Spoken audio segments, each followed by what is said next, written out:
Le tournage de l'émission de télé-réalité Dropped vire au cauchemar en Argentine. 10 personnes, dont 8 Français, ont été tuées cette nuit dans la collision de 2 hélicoptères. Parmi les 10 victimes, la navigatrice Florence Artaud, la championne olympique de natation Camille Muffat et le boxeur Alexis Vastine. Très vite, la télévision argentine en fait son gros titre, en diffusant une vidéo amateur.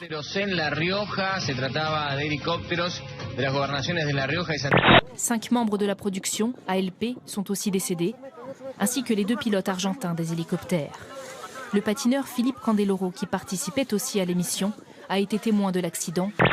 Quelques instants plus tôt, les 2 hélicoptères venaient de décoller. Ils sont proches l'un de l'autre à basse altitude. L'hélicoptère au niveau inférieur vient percuter par en dessous l'appareil le plus haut dans le ciel.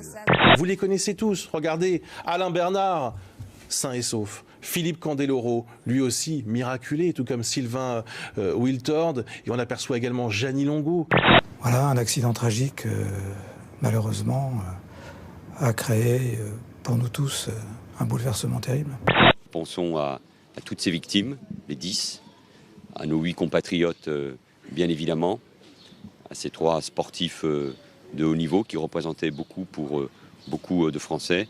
J'ai forcément aujourd'hui une pensée pour ces 3 champions qui, hélas, ont fait un moment briller leur pays et aujourd'hui sont morts. À toute cette grande famille du sport qui sait se réunir dans les grands moments de fierté, mais qui sait aussi, comme aujourd'hui, se réunir dans les moments de douleur. Et je suis persuadée que sur tous les stades de France, on sera au rendez-vous.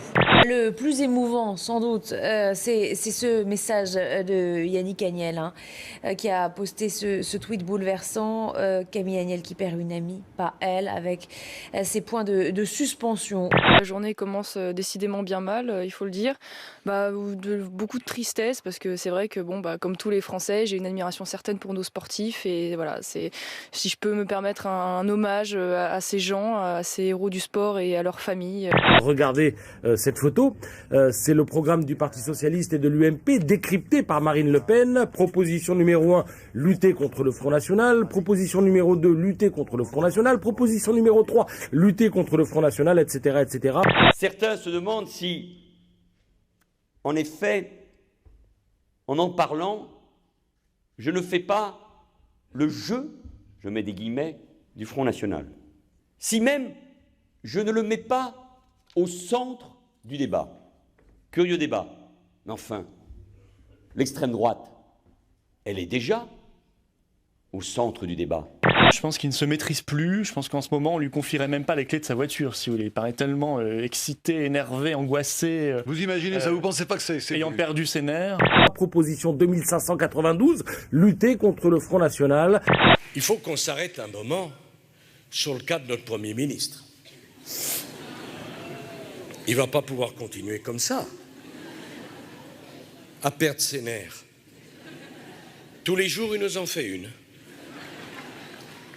Ça devient gênant. Quelle image de votre fonction pensez-vous donner ? Vous qui êtes censé être le Premier ministre de tous les Français et qui allez soutenir les candidats PS aux frais de la princesse. Vous qui étalez votre angoisse, l'angoisse de perdre votre mandat. Je pense à ça quand je vous vois. Non, mais là, vous allez me faire de la peine, là. Non, mais je vous aime bien. Non, si. C'est pas bon. Gardez donc votre mépris crétin et vos leçons de République pour votre propre parti qui, en moins de 3 ans, a oscillé entre phobie administrative et faux diplôme. Sans doute Cambadélis a-t-il trouvé le sien au fond de sa poubelle. Je parle pas de vous, je parle de Cambadélis et Valls. Je suis là pour faire mon métier, vous inquiétez pas. Cambadélis et Valls, pourquoi ? C'est du mépris de classe. Parce que le Parti Socialiste n'a pas été foutu de trouver un seul ouvrier candidat à ces élections départementales. 0, ils n'ont pas un seul ouvrier. Nous avons la plus forte proportion d'ouvriers, la plus forte proportion d'employés, la plus forte proportion d'artisans commerçants et le plus grand nombre d'étudiants. Ah bah oui, c'est le peuple de France. On vérifiera ça pour faire notre métier, oui, comme toujours. Non, parce que vous dites que ça n'a aucun ouvrier, c'est intéressant. On va le vérifier, c'est une information, si elle est avérée, qui est très intéressante. Exactement, et voilà, c'est pas de notre faute si elle est un parti de nantis, un parti de notables. Si en 2 minutes, il fallait résumer l'outrance, la démagogie et le vrai visage de l'extrême droite, vous venez de le démontrer parfaitement. Sur ABC, l'histoire de cet Américain, sportif, hyperactif, bref, sain jusqu'au bout des dents. Et jusqu'à ce qu'un jour, après avoir regardé la télé avec sa femme, il se retrouve dans cet état.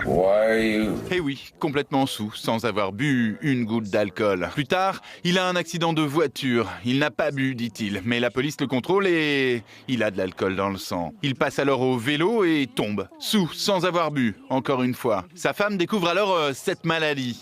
Il suffit de manger des produits sucrés ou des produits avec de l'amidon, comme dans les frites par exemple, pour que les intestins de certaines personnes transforment ces produits en alcool. Une mini brasserie intérieure et portative en quelque sorte. Voilà ce qu'a son mari. Il est saoul à la frite.